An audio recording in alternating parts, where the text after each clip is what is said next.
Welcome back to another episode of the Gap Down Backer podcast. I'm very excited about today's guest. We have the defensive coordinator at Oklahoma State University, Jim Knowles. Coach, how are you doing? I'm doing great. Happy to be here. Well, I appreciate it, Coach. For people who haven't been able to see what kind of like defensive revolution that you're part of at Oklahoma State and the kind of the great things you've been doing, how did you end up at Oklahoma State as a defensive coordinator? Well, I was at Duke, and we did a lot of great things at Duke under Coach Cutcliffe. It was really a complete turnaround of the program under his direction. And um, after a few years of struggling, we got to the point where our defense was better.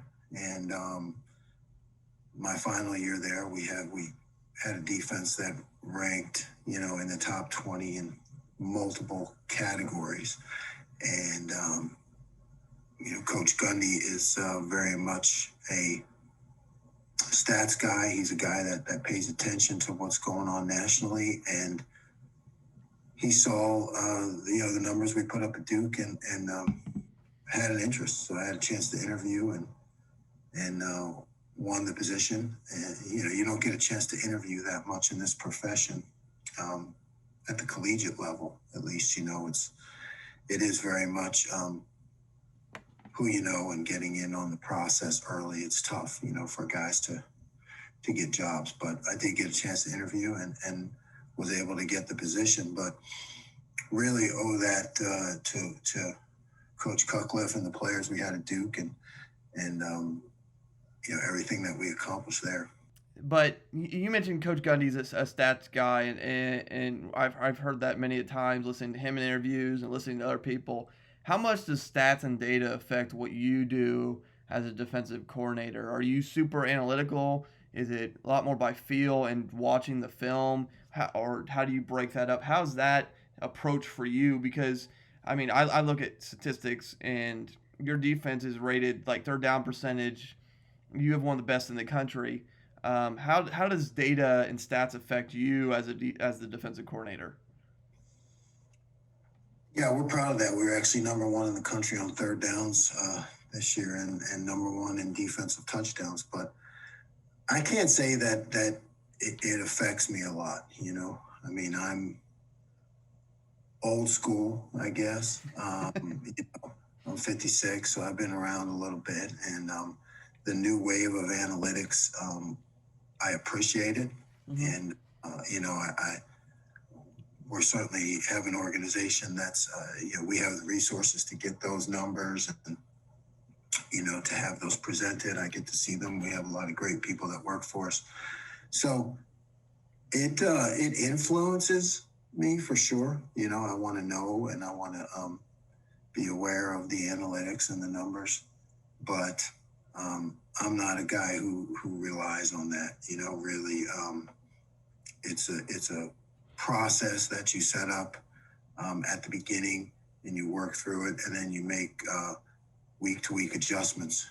Based on your opponent and what your guys are doing well, and that's where the constant change comes for me. But you got to you set your plan, you work it, and you change. You're open for changes when necessary. So the numbers and the analytics, it's part of it, but it's not really that big in terms of the decisions that I make. Now, you mentioned we both mentioned your third down success there, and you can correct me at any point if I'm wrong on this. You've developed a reputation from people I've talked to about your aggressiveness on third down and how it's led to your success. And I was kind of wondering where I mean, everybody's got different philosophy with defense and how coverages, systems, all that lovely stuff. But where did that philosophy come from? Of I'm going to be aggressive on third down, and that is like we're going to put pressure on everybody, whether it's run or pass. Why is that your philosophy on third down or just in general on defense? Early in my career, I was fortunate enough to coach on offense at Cornell under Jim Hoffer, and you know I learned protections, and things that caused offenses problems, and how much scheming really goes into it from an offensive perspective to predict where the defense is going to be so that you get the right matchups and blocking assignments. And I just once you're exposed to that, I think you see that there are opportunities, to play offense on defense, because just the word defense itself, is you get the feeling that you're kind of always back on your heels, so you have to, in my opinion, change that to an aggressive approach to put the offense back on their heels. And that just means taking advantage, taking some chances, really, playing that first down marker like it's a goal line, in terms of selling it to your players and taking a stand, because that changes the game. In today's game, everything goes so fast, and offenses are so powerful that when you get a third down stop, in essence, you are stealing possessions. And when I was building this defense with Coach Cutcliffe at Duke, it was kind of when the times were changing, and we needed to come up with something that would really give us an advantage. And that's what he and I talked about all the time, was, stealing possessions. So if you're either going to get it through takeaways or third down stops, so you have to approach it like that. And it's a completely different category for me. I mean, I study it differently. I make different calls, sell it to our players that way. And, fortunately, you've been able to see some production in that area. What do you mean? Curiosity on building on that. What do you mean by that you study things differently? What is different about your approach than, say, other coaches? That's hard to say, right? Because you don't really know the operations of anyone. But I don't know. I'm sure everyone does it, but I just do it when I look at an opponent. Third down is just a completely separate. I'm not even I'm including it in an entirely different breakdown, and not even looking at it in terms of what they do, what their base is. You just create an entirely different game plan. You're more aggressive, I guess, right? That's what you're talking about. You're saying, okay, it's 3rd and 3. How do we stop them? How do we get them less than 3 yards? Well, you're not looking at that on first and 10. You know what I mean? You're trying to hold them to 4 or less, or 5. In this day and age is even good, But so your whole approach and your thinking, at least in my opinion, changes on third down. Now, you also mentioned there, kind of as offenses evolved, as you put together this defense with Coach Cutcliffe. How has how you structure your defense changed because of the tempo, especially in the league you're in, the Big 12, which has the reputation of moving fast, scoring points? Has that affected how you name things, call things, look at things in general because of the speed and tempo that the offenses are moving or trying to move at? Absolutely. 100%. I mean, I think that in today's game, if you have one play, where your defense isn't ready, that's too much, and it happens all the time. So I think our job as defense coordinators is to at least make sure we're lined up and ready to go, and with people in the right position, and to give the players the best chance. So in order to do that, I think you have to start with that in mind when you're building your system. I mean, you really have to say to yourself, okay, if the offense is going 1,000,000 miles an hour, how does my system fit that? I don't believe in having two systems where you say, okay, this is my hurry up system. This is my system if it's not hurry up. Yeah. I think you have to train your players from the start that everything is hurry up, at least, at our level. Maybe it's, we rarely ever see a huddle, you know what I mean? And a team that takes their time. So, and everything is freeze and look over. So you just have to build that from the start, in my opinion, and not have two different systems, because the players need to be conditioned that way so that when they hit that, you know, it's they've practiced it and they're ready for it, and there's no flinching. Otherwise, you know, you get a lot of limitations in your system that when an offense starts to go warp speed, that you're limited to one or two calls, because and I just think that makes it too easy on the offense. Now I will give you a heads up. The next couple questions are from a close friend of mine who is a defensive coach and loves your defense. I will just say that he's a big fan of what you do, in part because it's similar to what he does. So my first schematic question for you is, why? I mean, you have sort of like a hybrid player in the middle of your defense. Why do you like the hybrid player in the middle of your odd front? Well, I think it's a number one. It's a fun position for the players, and even when I talk to high school coaches about it, you don't have to have a certain size,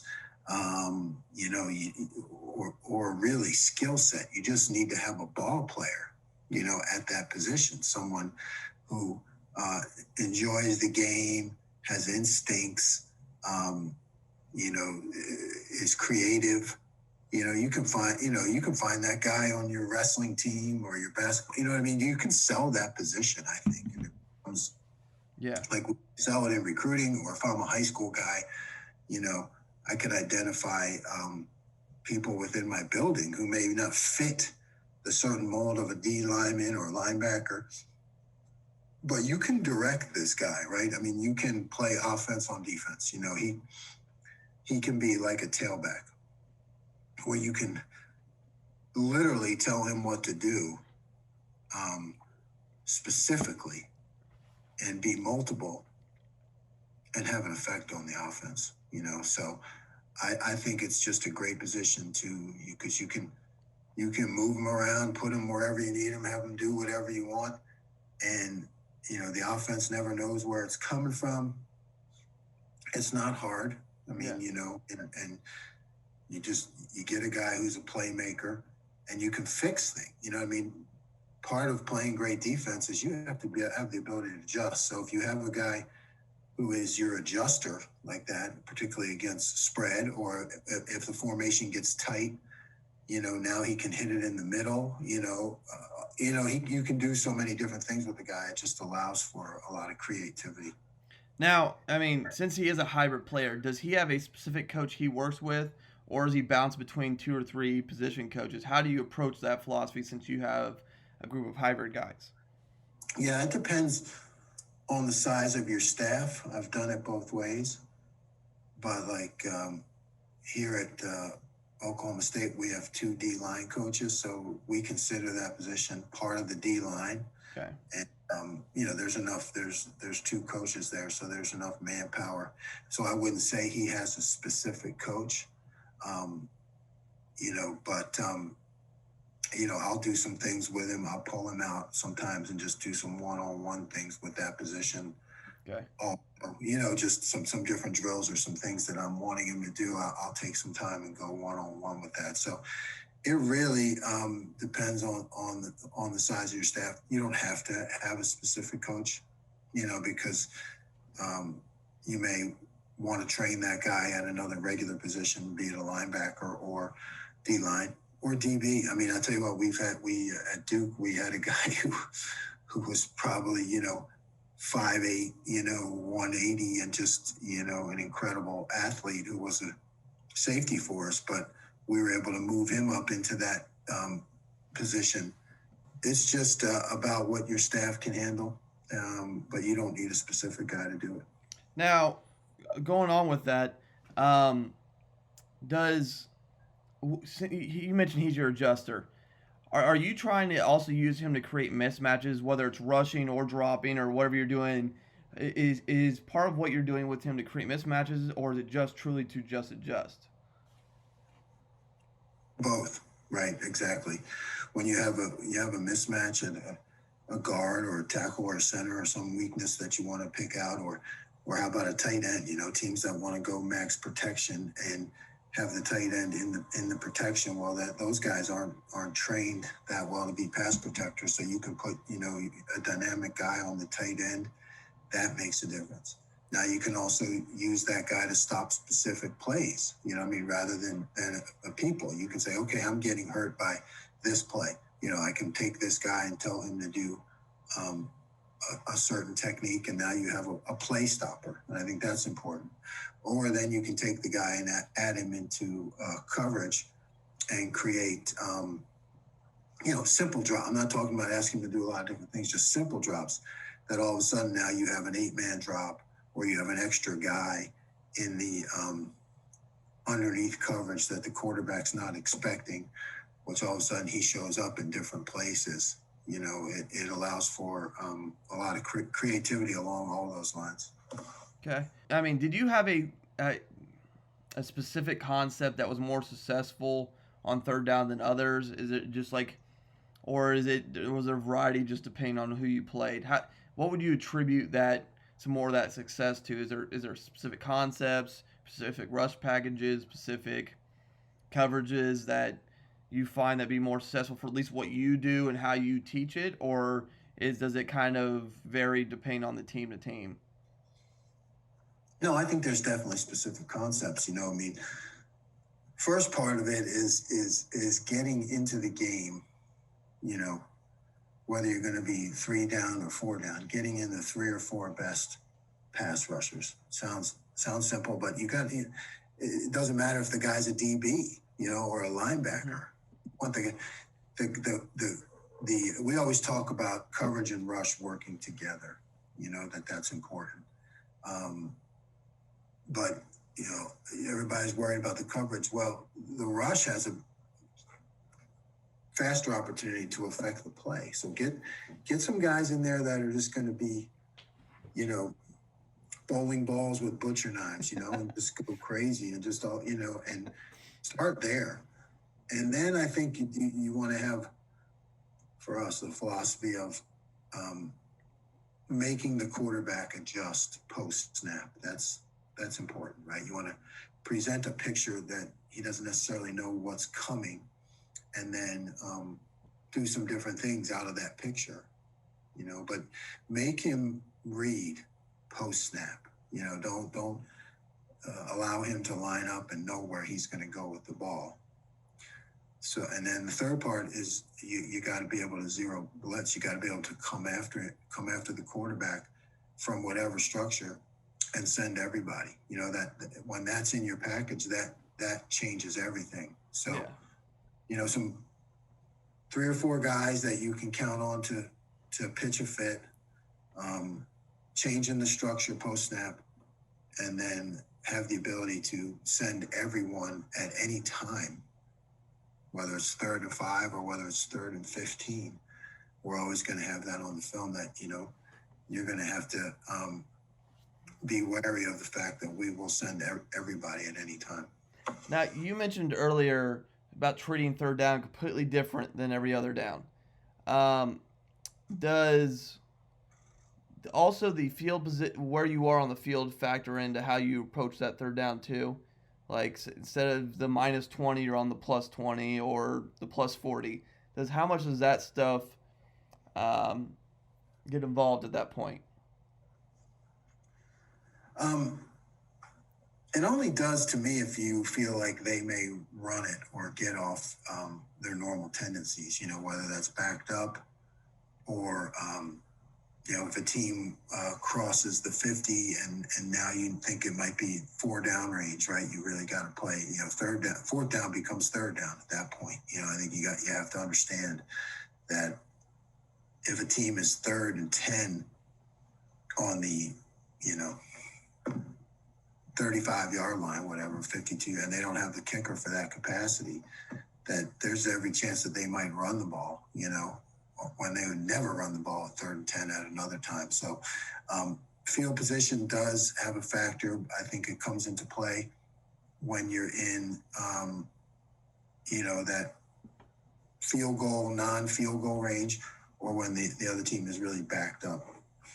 Now, how much do you talk, especially your linebackers, but your defense in general, about understanding, especially third down situations, like what you just mentioned? Okay, they have a field goal kicker, they can get to here, etc., or they like this out of that, or understand it's 4 minutes, so they're trying to turn the clock, or 2 minutes, they're at the end of a half, they're going to go for it, but they're probably not going to be super aggressive. Like, how much do you talk game situations with your student athletes? You know, the coach speak answer is to say that we talk about it a lot. Hey, Yeah. we talk about it all the time, and we present, and we do. We talk about it a lot. We put them in different positions. Like Coach Gundy's great about setting up those scenarios for both the offense and defense, so they understand what they're getting into, and where they're at. 4-minute drill, like you said, 2-minute drill. What's the score? All those things. But the reality of it, Nick, is the game has become so fast, and the players, just the way we teach now is so different because of how all of our children are now raised with, devices and instant gratification, and things need to come at them at their pace, right? You need to teach them at their level. So the strategy part of the game is, I would say, not as prevalent as it was maybe some years ago in terms of the player's perspective. Now you'll get certain guys that'll kind of advance, and you can identify those guys. Okay, this guy really gets it. He sees the big picture. But most of them, it's just not the way they're raised anymore. I mean, they see kind of what's right in front of them. You know what I mean? What's right in front of them. And the game is so fast that, you can say in coach speak, hey, you should have known it was 4-minute drill, or you should have known the fact that based on this scenario that they were going to run the ball in this situation. Well, that's not reality. I think the onus comes on to us as coaches to make sure that we have calls, right? We have calls, and our plan contains an alert to the players that this is the situation that they're in. You know what I mean? We just can't expect them to know it anymore. The game is too fast paced, and their reality doesn't operate the same way as the reality that we were raised on some years ago. What I'm talking about is, you had to use your imagination, and you had to kind of create and lay out a whole scenario. Well, that's not the way they've grown up. It's all presented to them right there, right in front of their face on a 6-inch screen or whatever. So I think we need to teach the same way. It's really our job as coaches. I guess the final point is to make them aware of it on that specific play by having a system that gives them alerts and keys and what's happening right in front of their face. Yeah. Now, you also mentioned earlier about defensive touchdowns, and that's the other category you led the country in. What else? I mean, when I was a DC at Elgin, we had 25 turnovers in a season, and a lot of that's because we simplified.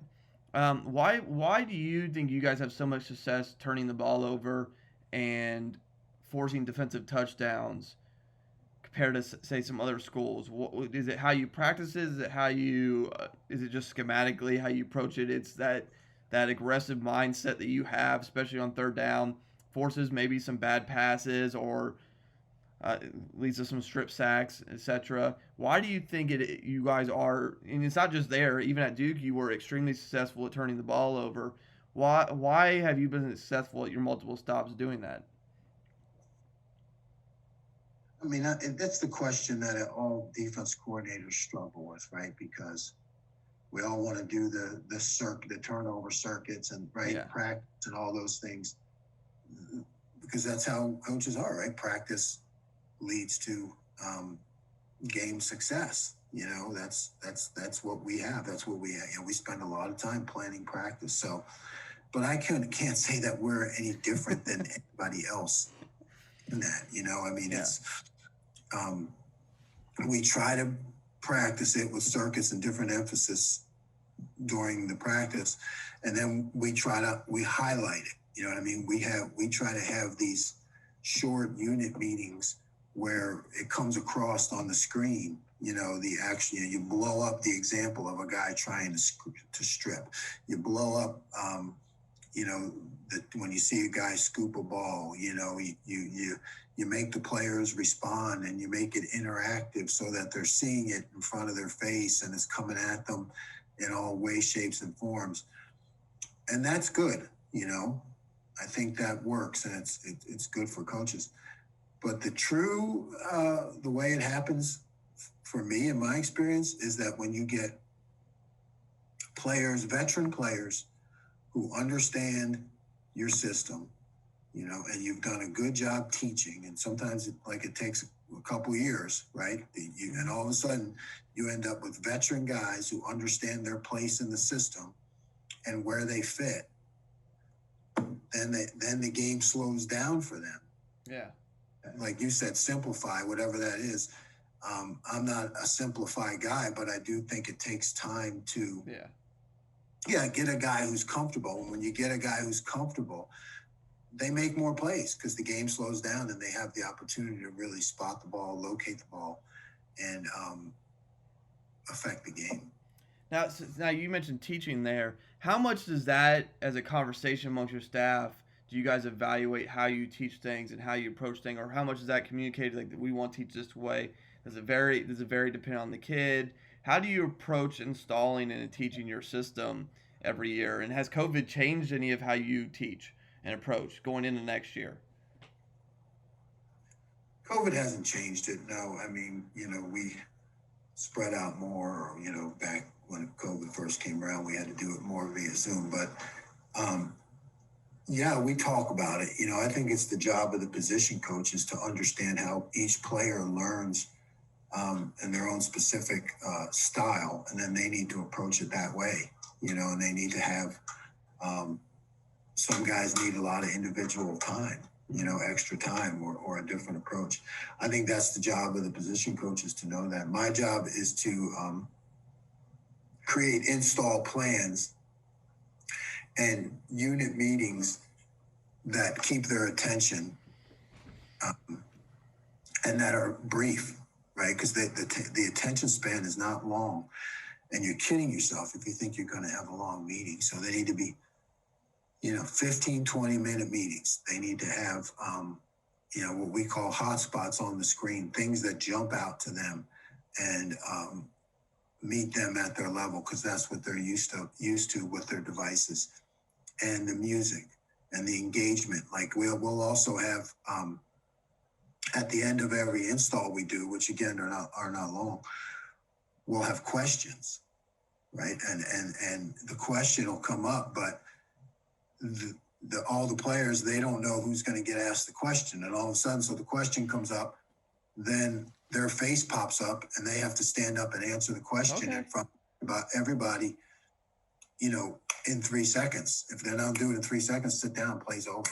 So we keep them on their toes and on the edge of their seat, because they could be asked a question at any time, and then we get corny a little bit and play game and have game shows, and the players love it. They love it. Again, it's positions against each other, and we're playing Jeopardy or Cash Cab, or we're playing $25,000 pyramid, which is an old school game.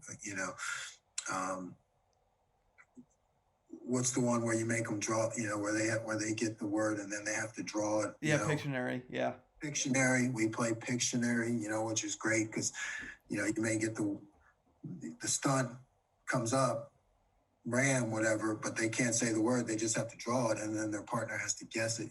It's just that's the way that these kids learn. You got to keep them engaged. You can't have old school meetings where you sit there for an hour and just jabber on, because you'll lose them. You better have an interactive approach, in my opinion. I like that, Coach. I really do. That's a very I would, especially just popping their picture up on the board and they have to answer in 3 seconds. And to your point, yeah, that's about the length. 3 to 4 seconds is the length of a football play. It's about what you get. That's a good way for that. I think to approach teaching and installing there.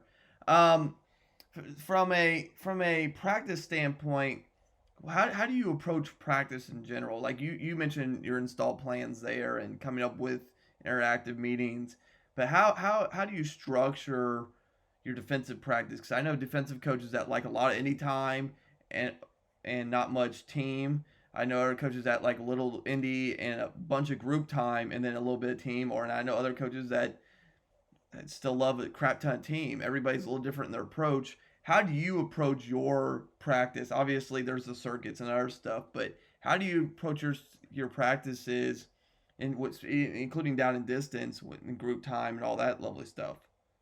Yeah, well, the week is going to be laid out, obviously. Right? Yeah. When are you going to work red zone? Where are you going to work third down?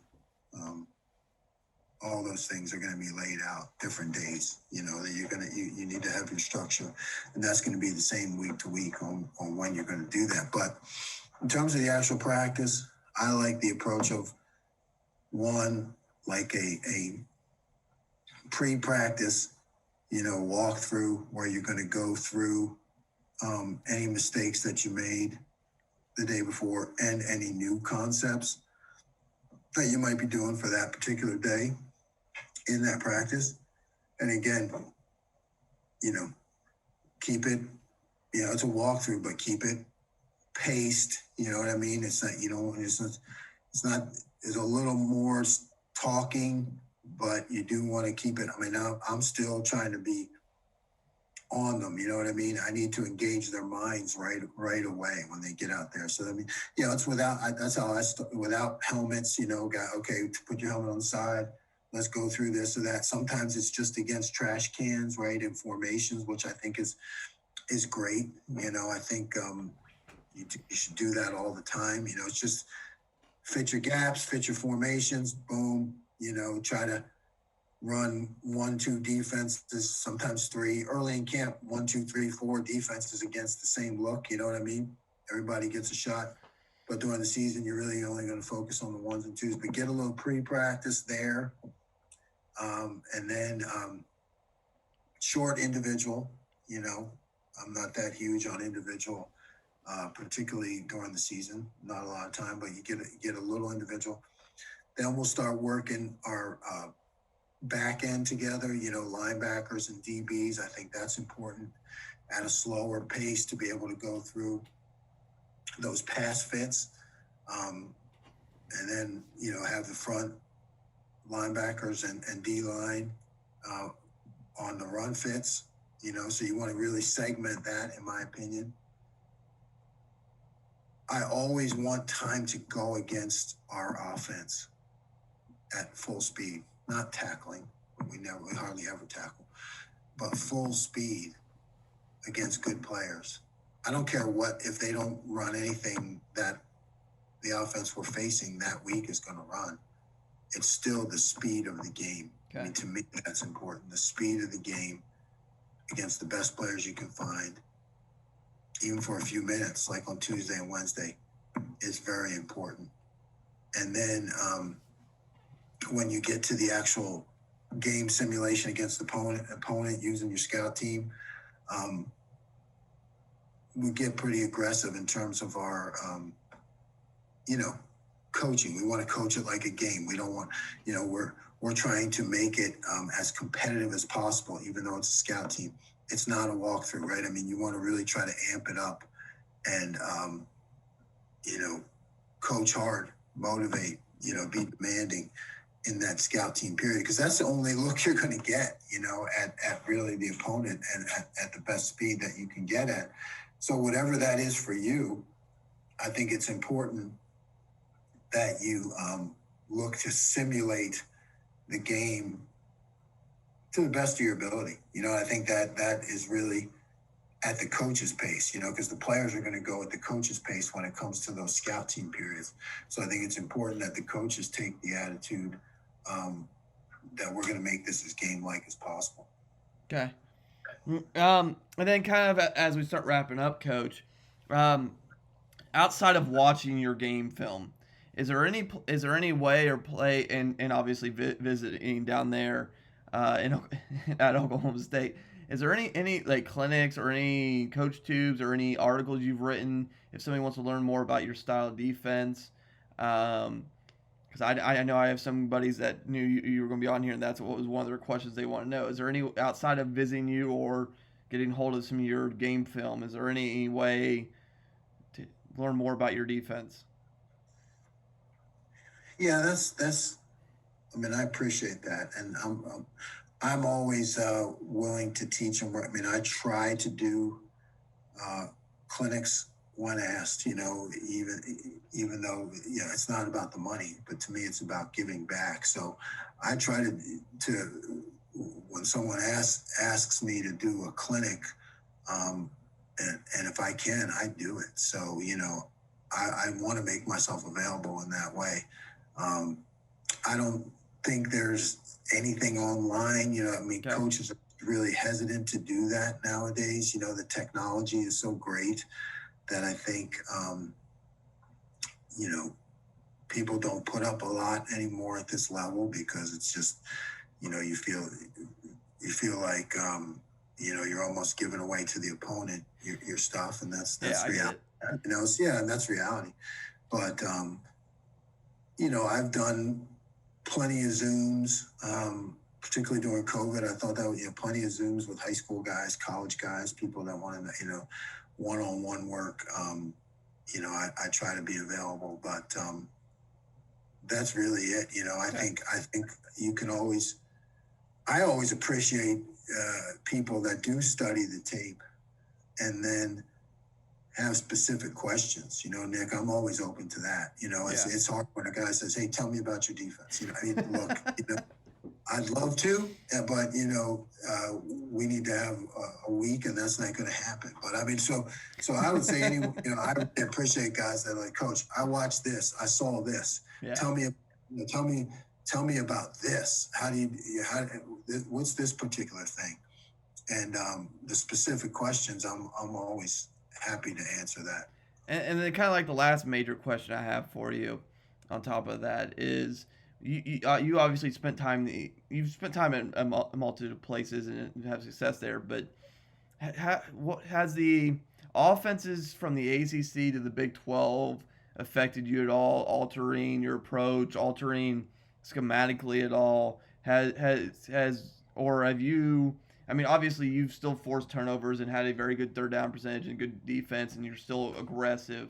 But has that style where you went up against, say, Coach Cutcliffe's offense had practice every day, and now you're at Oklahoma State going up against their offense every day. Has that altered you at all, coverage wise or scheme wise, or forced you to make any adjustments?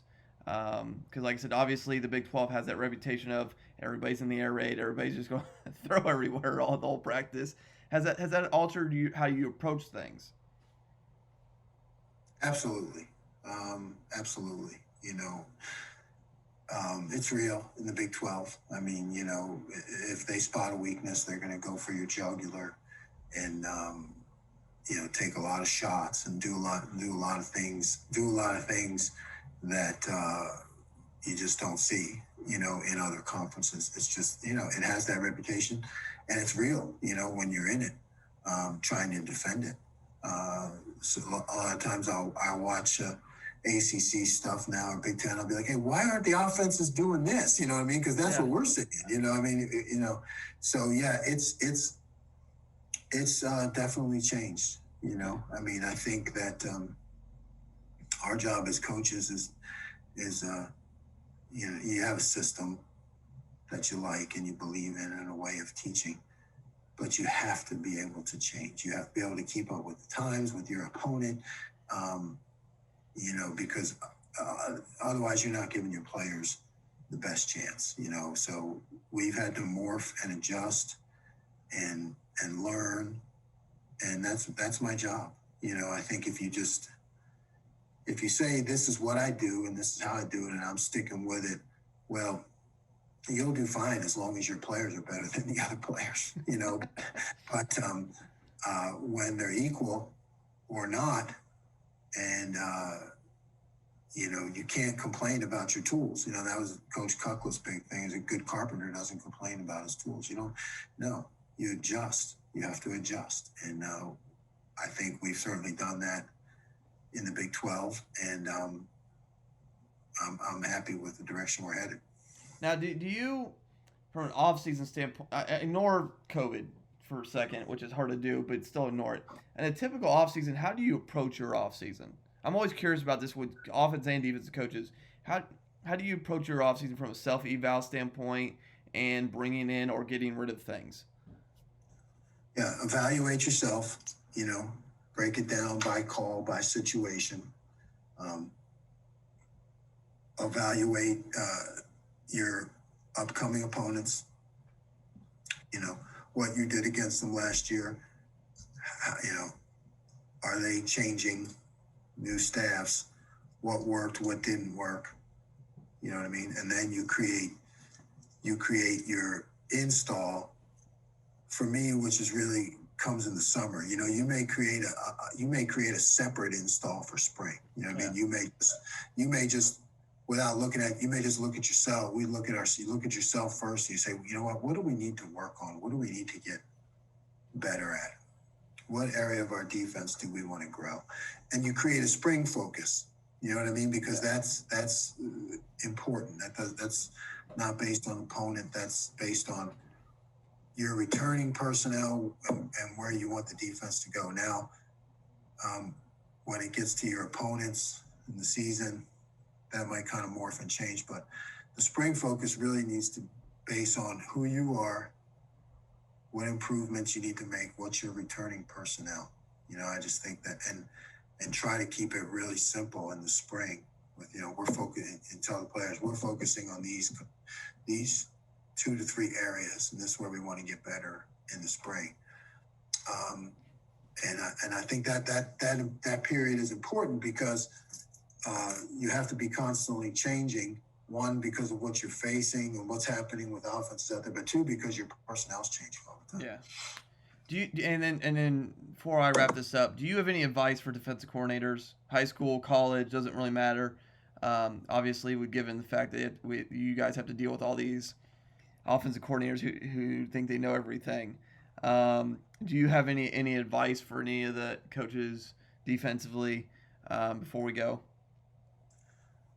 Yeah, my advice for future defense coordinators is that if you can find anything else in life that you can be happy with, do it. Don't become a defensive coordinator because it's insanity.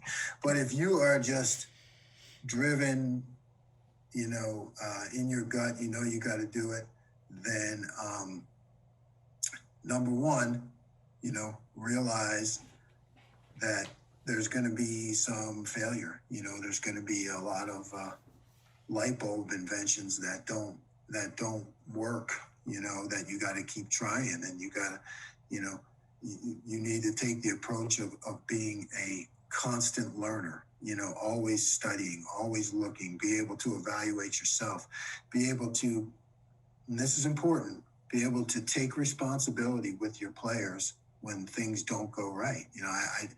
We always talk about explosive plays and how important they are, that we stop them, and but if there is one, and it's my fault, it happens.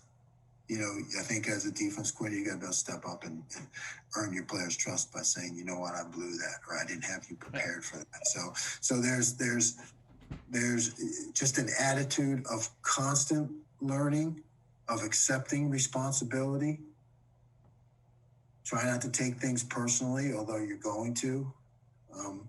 Realize that you're probably going to be up all night long, with things running through your head. which happens to me a lot. Be prepared to never sleep and to,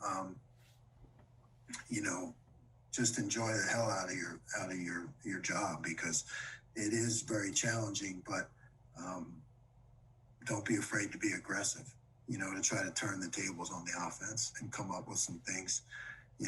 Play some offense on defense. Solve your problems through aggression.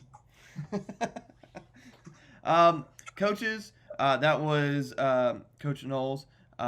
If you want to go back to listen to any specific part of this, the tags will be in the bio of the video or the audio, whichever one you're watching / listening to. Make sure you check out the sponsors, affiliates, Patreon, all that lovely jazz. But more importantly, like, share, subscribe. That way other coaches can see this conversation and other conversations. And that was another episode of the Gap Down Backer podcast.